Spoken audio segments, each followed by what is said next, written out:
素因数分解クイズ、今回は4桁編です。以下の3つの数字の素因数分解を求めてみましょう。制限時間は15秒。じっくり考えたい方は一時停止をしてください。それではどうぞ。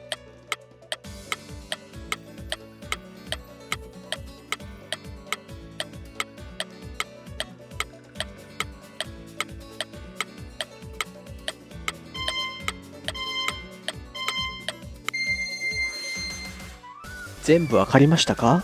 正解はこちらです。どれも難しいですね。素因数分解を極めたい方は時間を空けて何度もこの投稿を見ることをお勧めします。ぜひ身近な数字を見かけた時にも素因数分解をしてみてください。それではまた次の問題でお会いしましょう。